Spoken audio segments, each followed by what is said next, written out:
Bienvenue dans Somatic Journal, Vibrer l'existence. Je m'appelle Eva. Pendant longtemps, j'ai vécu dans la structure, le contrôle, jusqu'au jour où j'ai compris que ma maison, mon corps, était là, mais que je ne l'habitais plus vraiment. Aujourd'hui, en tant que Somatic Explorer, je vous emmène dans mon exploration du vivant. Ici, on parle de Somatic Bodywork, de yoga traditionnel et de vibration. On ne cherche pas à être parfait, on cherche à être vibrant. Si vous êtes prêt à revenir à la maison, vous êtes au bon endroit.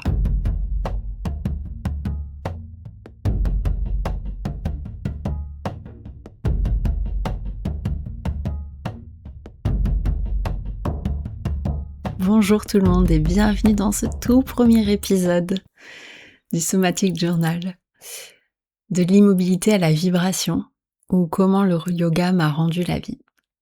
Aujourd'hui, j'ai envie de remonter le fil du temps avec vous et de vous raconter un petit peu mon histoire et comment le yoga a été vraiment mon pilier. Quand j'avais 14 ans, du jour au lendemain, mon corps est devenu un étranger en fait. J'ai eu de la chimio, de la radiothérapie, je me suis retrouvée en fauteuil roulant à cause des traitements. Je sais pas si c'est la maladie ou les traitements, mais j'ai perdu la vue pendant quelques mois. Et en fait, imaginez passer d'une vie active, à 14 ans en plus, à une immobilité forcée, où chaque cellule, en fait, elle semble s'éteindre. À ce moment-là, en fait, mon corps n'était plus un partenaire, c'était une cage, une prison. Je cherchais plus à vibrer, à vivre, je cherchais juste à survivre, en fait, au silence de mon corps qui répondait plus. Et c'est vraiment dans ce contexte que le yoga est entré dans ma vie. Je me rappellerai toujours, c'est ma maman un jour qui arrivait avec un DVD de yoga et qui m'a dit « Bon, maintenant, quoi qu'il arrive, tous les matins, tu fais cette séance. » Elle la faisait avec moi, je me rappelle, j'avais pas du tout envie de faire ça.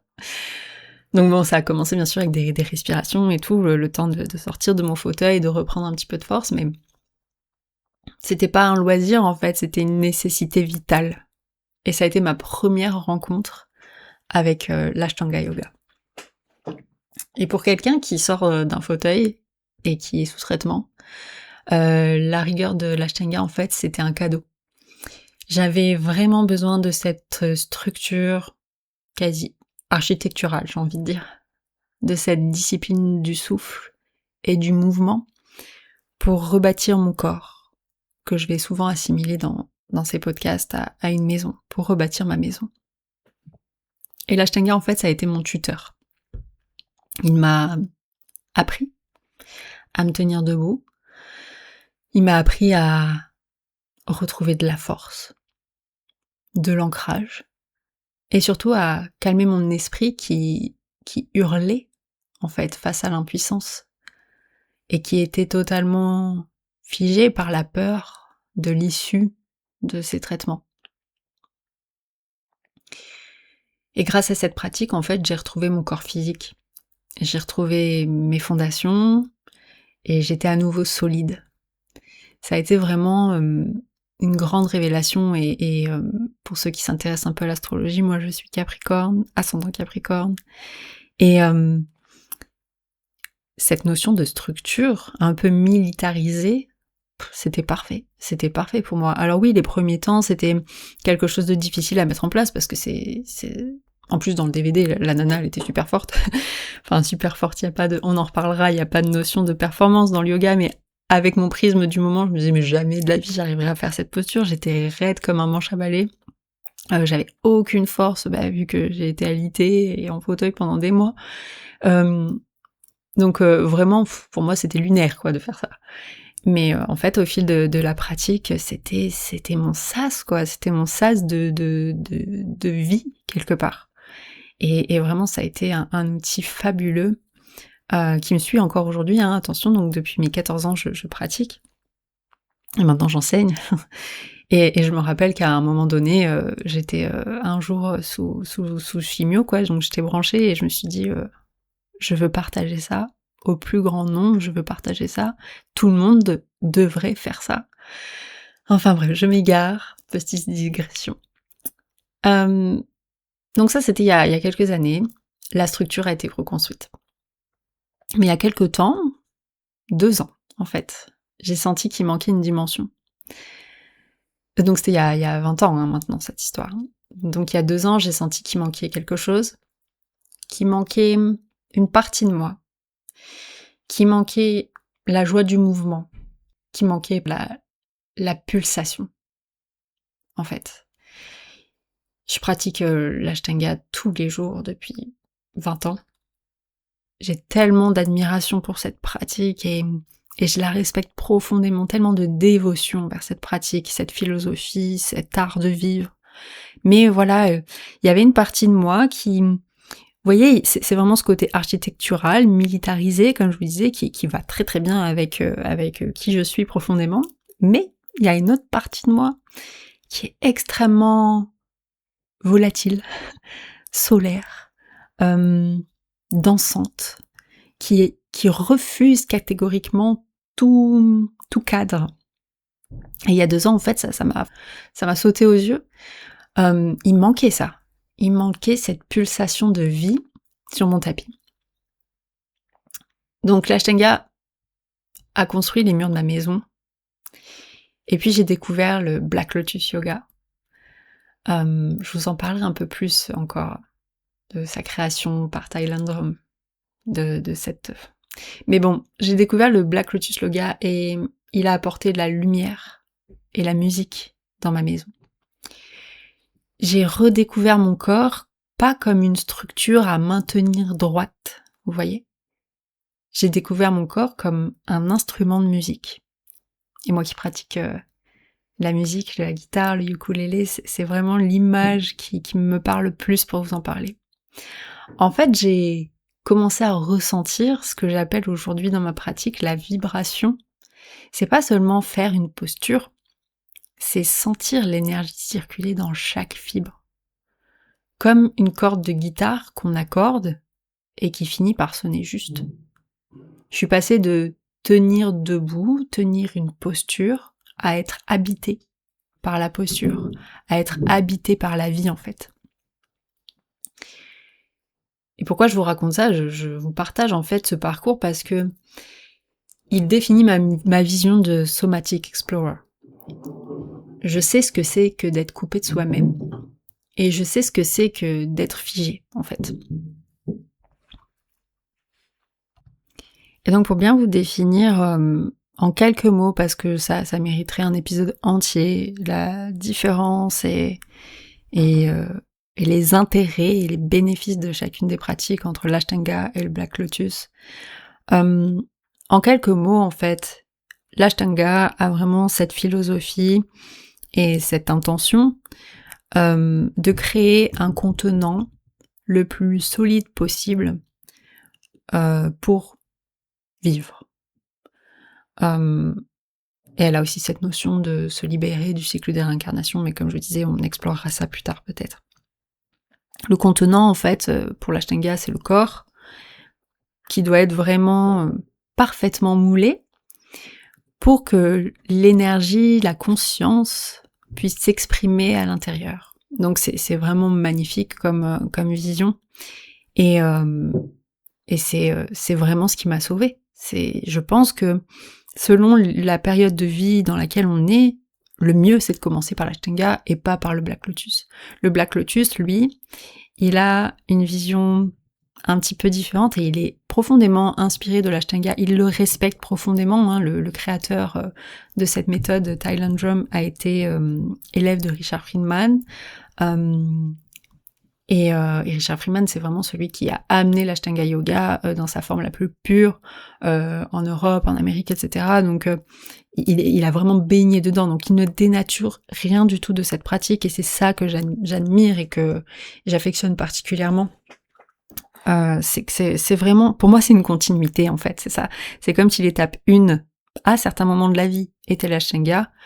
On peut commencer par le Black Lotus bien sûr, et ensuite vient naturellement le Black Lotus qui a une vision, là aussi on en parlera plus en profondeur, j'ai tellement de choses à dire, qui a une autre vision, une vision un peu plus tantrique de la vie, et qui est vraiment dans cette notion d'embrasser l'existence, et donc pas se libérer du cycle des réincarnations, mais vivre profondément cette incarnation-là, à 10 000%. Et ça, c'est la vibration que je sens sur le tapis. Et donc, pour revenir un petit peu aux différences, donc là où l'Ashtanga va créer un contenant parfait, le corps, pour que la nature, l'essence de la personne puisse s'exprimer pleinement à l'intérieur de ce corps, le Black Lotus a une approche de le contenant doit s'exprimer de lui-même. Et c'est merveilleux. On est vraiment un petit peu sur les mêmes méthodologies, on va dire, dans le sens qu'il y a une séquence à suivre, il y a plusieurs séries de séquences et elles sont figées quelque part. Mais comment vous dire ça? Ouais, l'Ashtanga, voilà. L'Ashtanga, on commence par exemple par les salutations, on fait telle et telle posture, on fait telle posture debout, telle posture assise, telle posture finale, telle posture inversée, et on termine. Ok. On a les options dans les postures, parce que le but c'est pas de toucher ses orteils avec son bout du nez. On a les options selon notre niveau de souplesse, de force, etc. Dans le Black Lotus Yoga, on retrouve un peu le même système. On a les salutations, les postures debout, les postures assises, mais on a des options. Mais en fait, on vient composer une partition avec des nuances de couleurs. Je trouve ça tellement poétique. On a la série 1 par exemple, qui a 3 déclinaisons, la white, la grey et la black. Et en fait, si ton contenant aujourd'hui, il n'est pas apte à faire telle posture en black, il peut la faire en white. Et du coup, tout est étudié pour que l'énergie circule, mais c'est dingue. Je me rappelle ma première séance, je l'ai faite, j'étais très très fatiguée ce jour-là, mais j'étais en mode waouh, il faut absolument que je teste ça, c'était viscéral quoi. Et donc je l'ai faite à moitié avec les options les plus basiques possibles, comme si je n'avais jamais pratiqué de ma vie. Et je me rappelle pendant mon Shavasana, la posture finale où on est allongé en relaxation, je sentais mon corps vibrer. C'était dingue. Et ça faisait des années que j'avais pas ressenti quelque chose comme ça avec l'Ashtanga. Et je me rappelle la deuxième séance que j'ai faite, je me suis dit, bon, ok, là, tu connais un petit peu les enchaînements, vu que tu l'as vu la dernière fois. J'avais mis l'intention d'observer mon corps d'une posture à une autre, en fait. Je voulais voir comment la série avait été étudiée, pourquoi cette posture venait après celle-ci, et pourquoi elle venait avant celle d'après. Et je me rappelle d'une séquence particulière où on est en posture de la chaise, on reste assez longtemps en posture de la chaise, ça pique. Dans cette posture, ensuite, on vient faire la torsion en chaise, et puis on revient en chaise, donc on est quelques minutes quand même en chaise, donc ça amène bien du feu dans le bas du corps. Et derrière, en fait, on vient en planche, ou en arbre droit pour ceux qui avaient l'option black, mais moi je suis restée en planche, white. En planche, et pareil, on reste un bon moment là-dedans. Et là, à ce moment-là, je me dis, mais pourquoi je fais ça, c'est trop dur. Et derrière, en fait, il y a une posture qui vient totalement ouvrir. On vient tout étirer l'avant du corps. Et là, vraiment, la corde de guitare là qu'on accorde, c'est vraiment ici qu'elle m'est venue, cette image. Vous savez, la guitare, elle sonne trop grave, et on doit amener une tension pour avoir la note juste. Je dois la mettre sous tension, la corde, pour qu'elle soit de plus en plus aiguë, pour qu'elle sonne bien, en fait, pour qu'elle soit accordée. Donc je la mets sous tension, et dès qu'elle sonne bien, cette vibration résonne dans le vide tout autour, là. Et c'est beau. Ah, qu'est-ce que c'est beau ce son d'une guitare accordée. Et ben là, ça m'a fait vraiment la même sensation. Mon corps a été mis sous tension pendant quelques minutes, et après on vient, on l'ouvre, et ça vibre. C'était vraiment magnifique. Vraiment, vraiment magnifique. Et comme je vous disais, c'est vraiment comme ça en fait que je vois l'exploration somatique, c'est passer par le corps à travers différentes pratiques qui pour moi moi je suis très très puriste, hein. Il faut vraiment qu'on respecte le yoga. Tout ce qui est power yoga, tout ça, c'est pas mon truc, même si c'est très très bien et ça fait beaucoup de bien, mais moi j'ai besoin qu'il y ait la philosophie qui aille avec. J'ai une partie de moi qui a besoin de mettre du sens, qui a besoin d'être comment dire, en accord avec les sagesses anciennes, parce qu'à mon sens, ils en savaient beaucoup plus que nous. Donc voilà, et c'est vraiment comme ça que je vois l'exploration somatique. Et aujourd'hui, justement, quand j'accompagne en cours de yoga ou même en soins, j'enseigne pas la technique apprise dans les livres, les formations ou quoi. Je partage toujours à partir du chemin que j'ai parcouru dans ma propre chair, en fait. En prenant soin toujours, comme je vous disais, de respecter les enseignements anciens.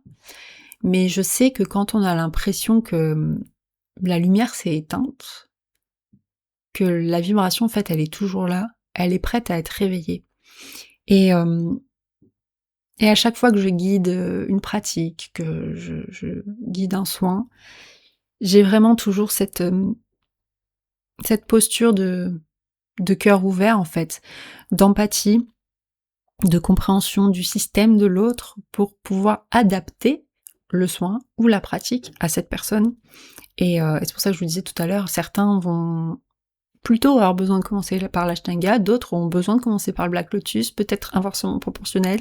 C'est vraiment tout ça pour vous dire que il faut pas rester figé dans quelque chose. Moi, pendant des années, avec mon côté puriste, j'étais en mode non, c'est l'Ashtanga, c'est le seul yoga. Mon ego était super content de dire qu'il était Ashtanga yogi. Mais quand on ouvre une nouvelle perspective qui plus est alignée avec qui on est, et qu'on peut pas savoir en fait si c'est quelque chose qui nous convient tant qu'on n'a pas essayé, c'est explorer. Il faut explorer. À mon sens, la vie est faite d'exploration, apprendre à naviguer dans ses états internes, dans son corps, pour pouvoir mieux se comprendre, mieux se connaître. Et c'est vraiment, vraiment ça. Et tout ça pour vous dire, en quelques mots, que la rigidité, ça a des limites. Ça a vraiment des limites. Donc si vous sentez coincé dans une structure trop rigide, que ce soit votre corps ou une pratique, ou au contraire, si vous avez l'impression que votre corps vous échappe, et que vous avez besoin d'amener de la structure, il existe un espace en fait entre les deux, où la vie elle peut recommencer à danser. Merci d'avoir écouté ce morceau de mon histoire. Dans le prochain épisode, je vous parlerai comment cette expérience m'a permis d'aider une femme à sortir d'un état de dissociation profonde. D'ici là, souvenez-vous, votre corps est un instrument. Prenez le temps de l'accorder. À bientôt et prenez soin de votre vibration.